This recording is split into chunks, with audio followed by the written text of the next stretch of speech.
Hi friends, இது வந்து Maruti Suzuki நிப்பான் அந்த கார் செட்டு.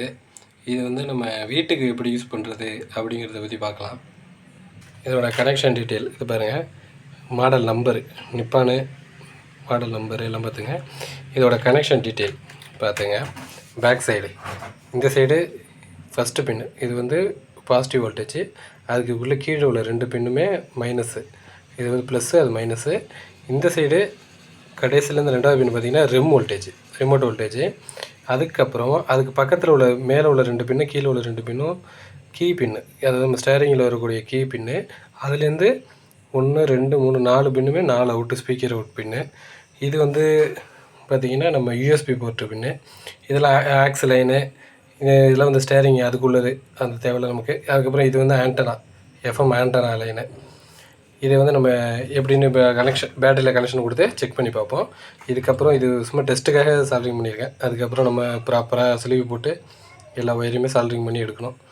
இப்போ டெஸ்ட் பண்ணி காட்டுறேன் பாருங்கள். இப்போ பேட்டரி லைனு கொடுத்தாச்சு, ஸ்பீக்கர் லைனும் கொடுத்தாச்சு. ஆன் பண்ணுறேன் பாருங்கள். ஆன் ஆகிடுச்சு பாருங்கள். இப்போ எஃப்எம் ஒயர் இன்னும் கொடுக்கல, எஃப்எம் ஒயர் கொடுத்துருவோம். நம்ம இப்போ ஆண்டனா லைன் எல்லாமே கொடுத்தாச்சு. சேனல் ஸ்கேன் பண்ணுவோம் பாருங்கள்.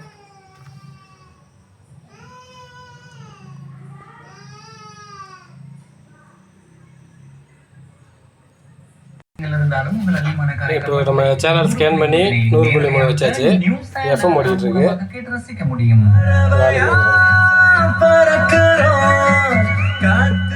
எஃப்எம்மில் என்ன ஒரு பிரச்சனைனா, நம்ம டியூப் லைட் போட்டோம்னா எஃப்எம் வந்து டிஸ்டர்பன்ஸ் ஆகும். அதனால தான் ஃபஸ்ட்டு ஸ்கேன் ஆகும்போது சேனல்ஸ் வரல.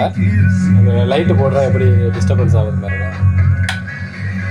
எப்படி எஃப்எம் டிஸ்டர்பன்ஸ் ஆகுது பாருங்கள். இன்னொரு லைட் இருக்குது, அதை போடுறேன். டியூப் லைட்டை போட்டாலே எஃப்எம் டிஸ்டர்பன்ஸ் ஆகுது. அதான் ஃபஸ்ட்டு ஸ்கேன் பண்ணது ஸ்கேன் ஆகலை.